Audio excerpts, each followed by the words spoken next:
Hello and welcome back, aviation fans. Today I will fly this PMDG Boeing 777-200ER from Frankfurt all the way over to Munich. A short little hop in this wonderful machine. I hope you will enjoy this video because I enjoy flying the 777 a lot. I am a real world Boeing 757 pilot, and I will try to share some aviation insights I have gained over my years of experience. So follow along and enjoy this video. Check out this aircraft. I think PMDG did an amazing job again on modeling this airplane. We have the Pratt & Whitney engines. On the 200 version there are 3 different engine options. You got the Rolls-Royce, you got the Pratt & Whitneys, as you see here, and there's the option for the GE90s, which are the biggest engines. But here on this beautiful United Airlines old livery, you can see those beautiful and as well big engines. Check them out. So yeah, I'm really impressed overall with the design of the airframe. Also the attention to detail is pretty impressive. You can see all the markings here. So really nice. Landing gear.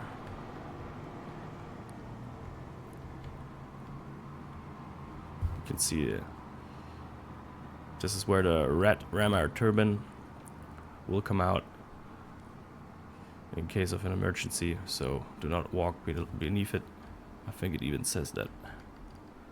Yeah, ram turbine, keep clear, do not walk below it. So very cool. Airplane is being loaded at the time. Just amazing. I'm really impressed. You can see the static ports, and they're even labeled static port, right, left. So attention to detail, very nice, right? But let's hop over into the flight deck and talk about setting up our flight to Munich. Welcome to the flight deck of this beautiful Boeing 777 United Airlines flight to Munich, and we are currently on ground power. APU is shut down. We're sitting here at the gate, and now it's time to configure the airplane. So I already inserted the flight plan from SimBrief, and you can see we're going Frankfurt to Munich. And indicated here, Boeing 772 with our tail number. We can see our estimated weights. Our estimated takeoff weight is just below 400,000 pounds. Landing weight 385, and the zero fuel weight 366. Up here you can see the maximum weights the airframe is allowed to handle. So this is the maximum weights. Cannot exceed them. Cruising at flight level 230, just a short hop, and overall we need 30,300 pounds of block fuel to reach our destination in Frankfurt. Okay, so I'm starting with the overhead panel. Put the ailerons on. They take between 7 to 10 minutes at a latitude like Frankfurt. And we leave the APU off for now due to noise considerations.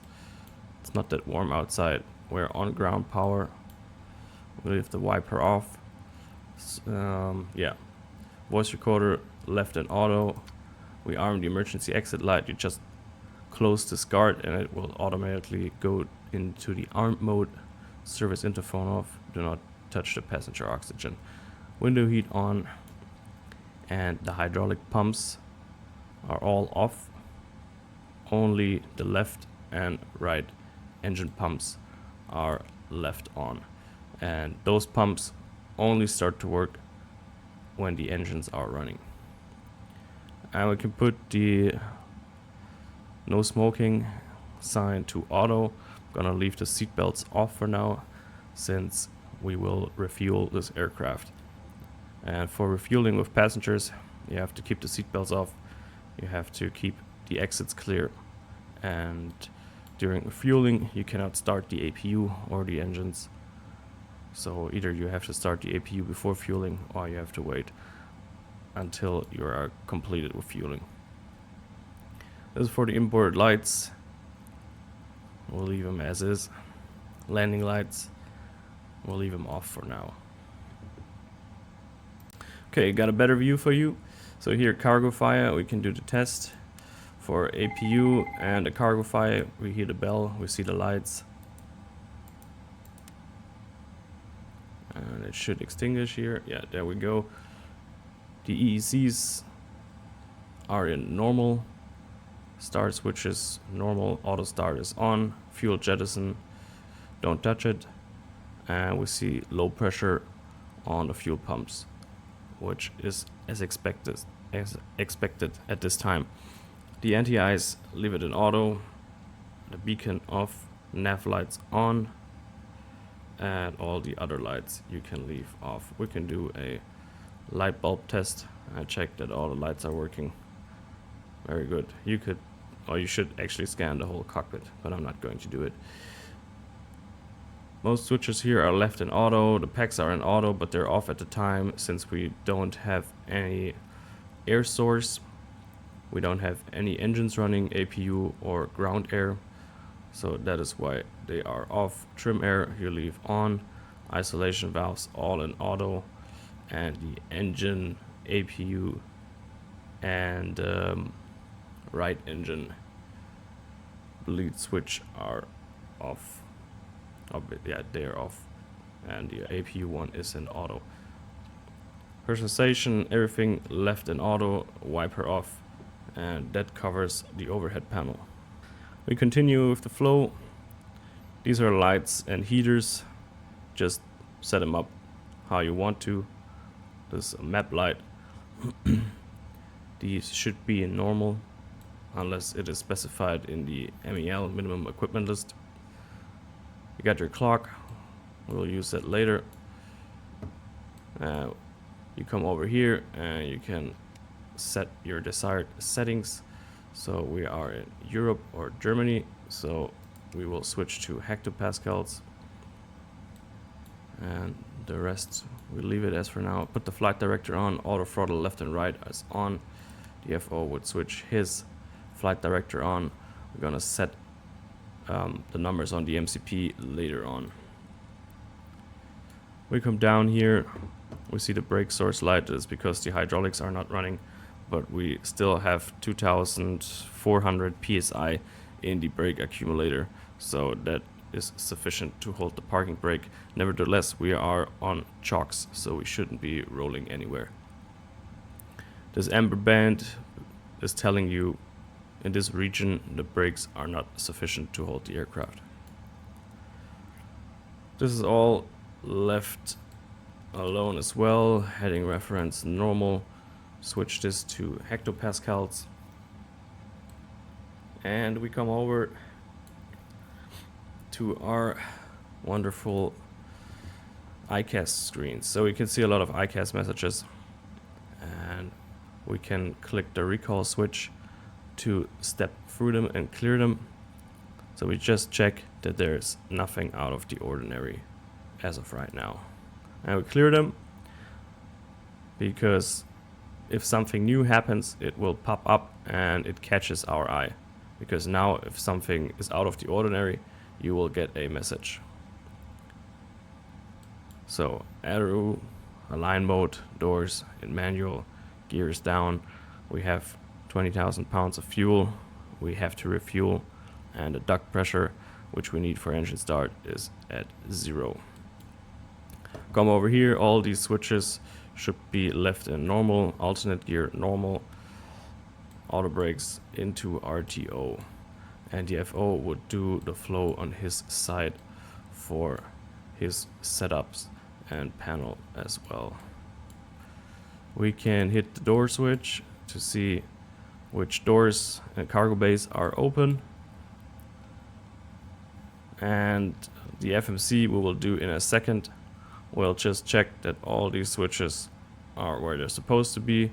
Speed brakes are down, pitch trim we will mess later, throttle at idle, flaps up, fuel control switches cut off, stabilizer trim cutout switches are guarded, and the parking brake we can set that one. Audio panel is off, and on VHF left side we also want to transmit on VHF left, so we hit the mic switch here. This is basically if you want to transmit, so talk on the right frequency, right VHF, you would have to hit the mic switch over here, and this is your volume. So now usually what you do, you leave it on the left VHF and you just monitor the right VHF for guard frequency, ground, ramp, whatever it is. The weather radar, we leave it off, but we can pre-select it. So during the climb you want to look up, so you will hit a tilt of 5 degrees, something like that, and you want to have the weather and turbulence on. Put the auto off, you can leave it in auto as well. And we got the third FMC, rudder trim is 0, we don't touch that, and the transponder obviously should be in standby. There we go, and we switch this to above, so it will show us the airplanes above us during a climb, and after level off we will put it to TCAS below. Okay, that completes the flow. Now we're going over to the FMC. Enter inertial position. Yeah, enough data out of date. Let's check. So we're April 18 until May 16th, 2024. This is obviously outdated. We can see the model 777-200, Pratt & Whitney's 4090-3. All looking good, no drag penalty, fuel flow extra, nothing that would be indicated on the flight plan. Then what I like to do, it's not mandatory, you can put the airport identifier in here, GPS position, paste it in here, and now the aircraft knows where it is. So we come over to the route, and since I have uploaded a route into SimBrief, I guess what we can do is request one, and you can see SimBrief route Frankfurt to Munich. Boom. Let's check it. Departure Frankfurt, destination Munich, alternate is Frankfurt again. Initial cruise 230, cost index 83, distance 162, and block fuel, like I talked about it, 30.3. Reserves are 15.7. So we can already set the payload, and we can cancel the message, and we can set the fuel. Now we got the block fuel, which is minimum. Usually in the real world I would like to take more, but since this is a simulator I will not bother with it. So we just take the minimum what we need. Okay, then we return. Okay, I guess the route has not. So select route. Let's see. Yeah. Okay, Frankfurt, Munich. And it is requesting. Request has been sent. So now we wait until the route upload has arrived. So wind data uplink is also ready, and descent forecast winds are ready. So we just hit load. And now we can see United Airlines 545, Frankfurt, Munich. And it should give us, yeah, the waypoints. So we will check the flight plan for our route, and the route is schedule of runway 07 center with the Cindy to Delta. So we're just gonna put that into the box, 07 center, Cindy to Delta, and we go to departure arrivals and arrivals into Munich. Let's see what they have scheduled. 26 left, we are the Rokiel 1 Bravo.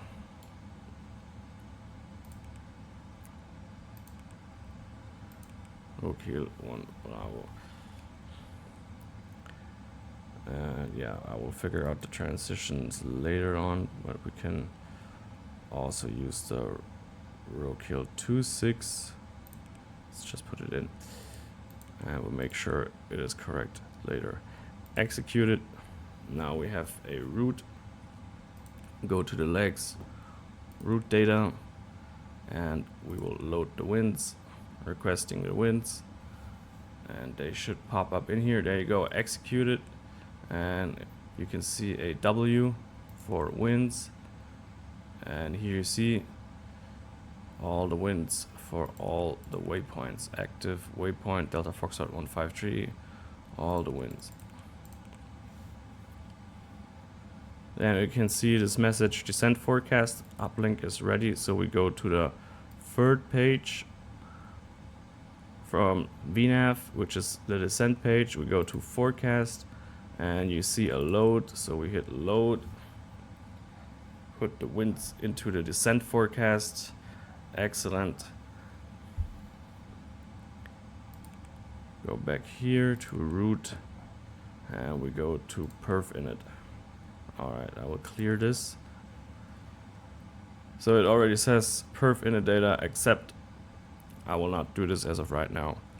We can check our cruise level 270. I should read 230.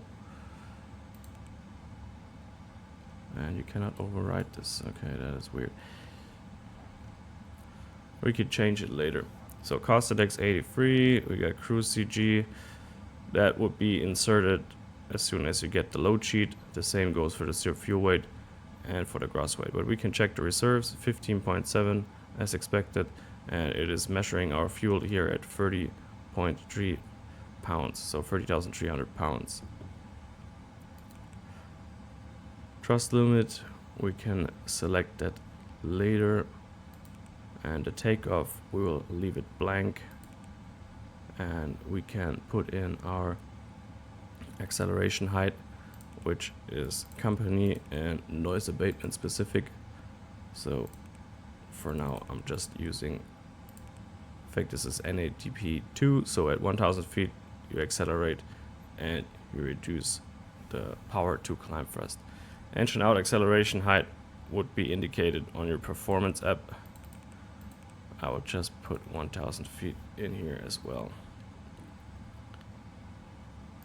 So VNAV, okay, that is weird. Here it says 230. For the cruise 230 as well. And transition altitude standard in Germany 5000 feet. And for descent it all looks good. We also have an off-path descent. I can talk about this later. Go to the fix info. I will put in Frankfurt.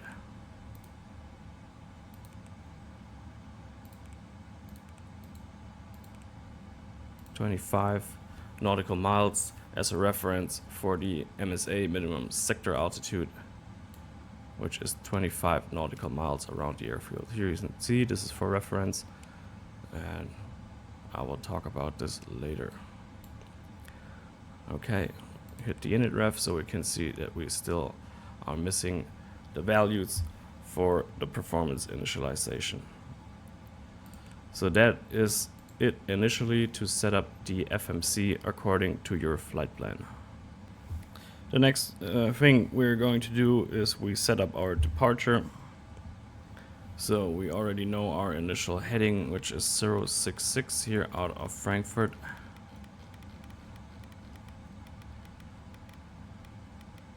And we expect a climb to 4,000 feet.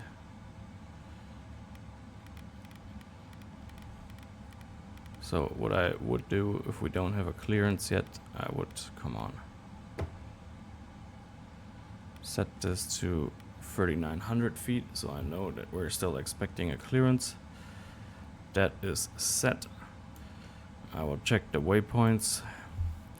So it will go runway 07 center, 066 track until 820 feet, Delta Foxtrot 152,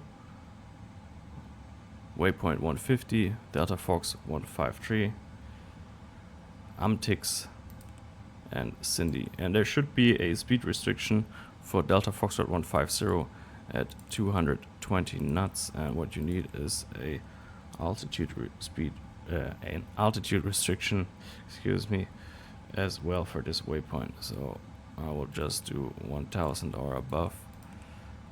That is usually what the FMC likes. So we can see speed 220, 1000 or above. And we check later our flap speed as soon as we get our takeoff speeds. And we might have to fly this with flaps 1 because we might be too heavy for our clean speed. Or I should say our clean speed might be 230 knots. So we have to be at flaps 1 in order to comply with the speed restriction. Alright, waypoints are checked for the departure. Then we got a departure frequency. So we will set 1215 in here as the guard frequency, the one we monitor constantly. It is where aircraft can also transmit any distress messages. So 1215, and we put the 136, 130 in here. That is the departure frequency, and we could or should put the delivery up here where we get the clearance. So 122035.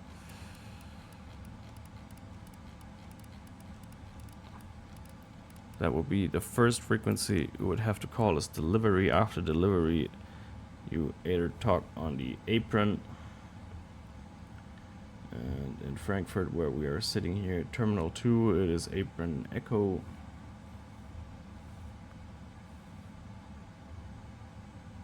And let's see if I can figure out which frequency.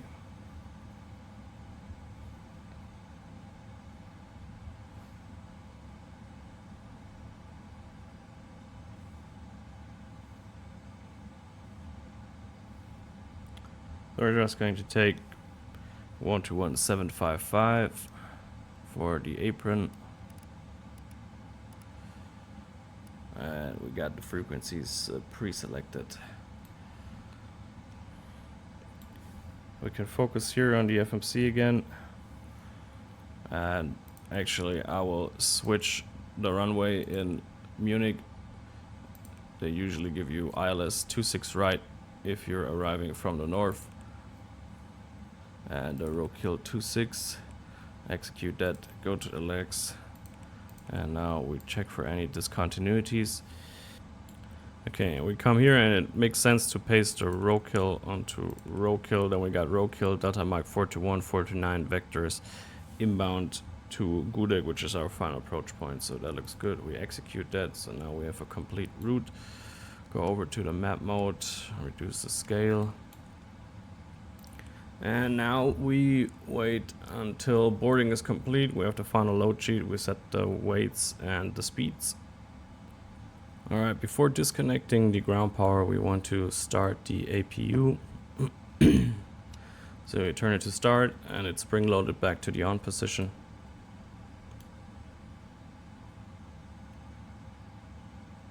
And as soon as the APU is running, we will see a APU run message.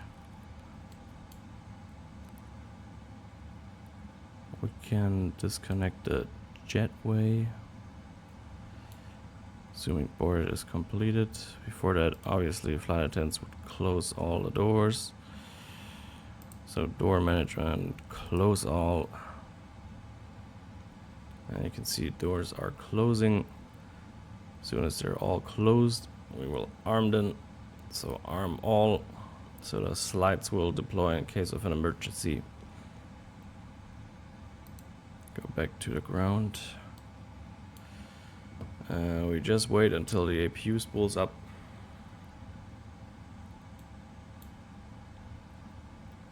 It looks like that the cargo bays are still open.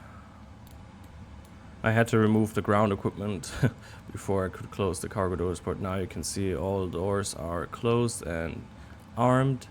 APU is running, so we will disconnect the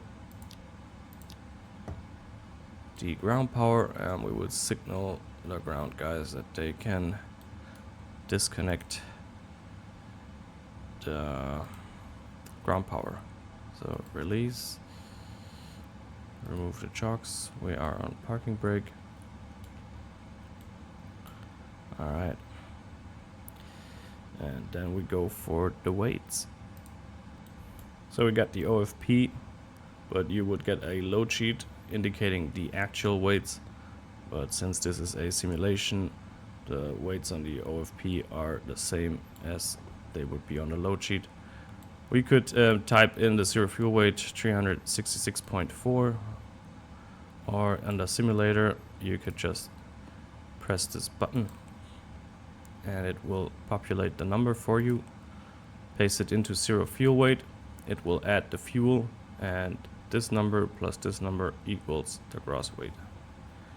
There we go.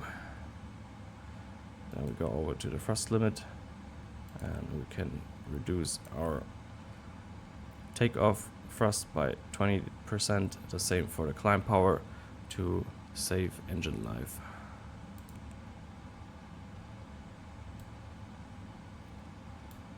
You would go over to your performance app. Alright, and we're departing 07 center. You can import from OFP, and the weather should be standard conditions, 15 degrees, and this is in inches, so 2992. Oops.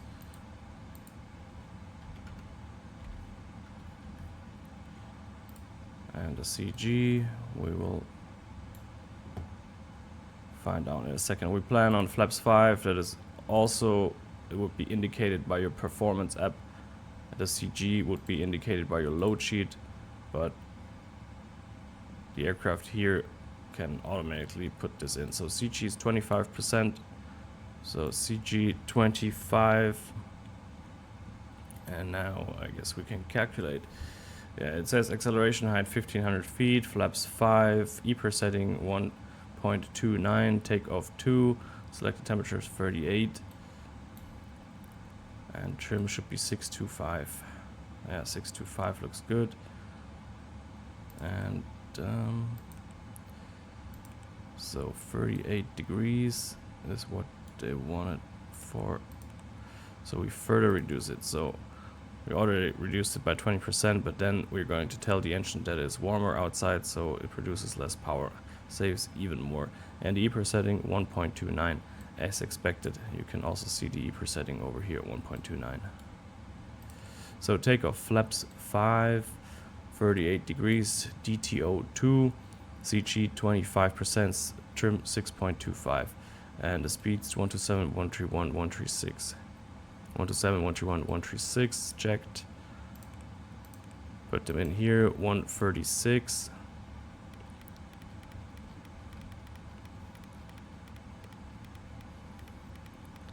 So 136 plus 80 knots should equal 216.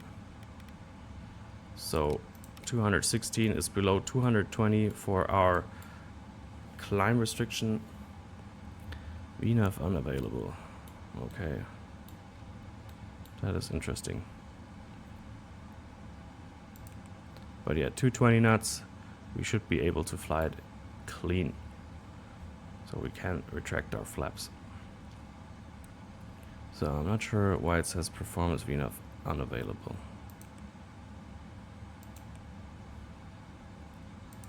Okay, but now we got the speeds and everything set. Now we can communicate with ground and request a pushback.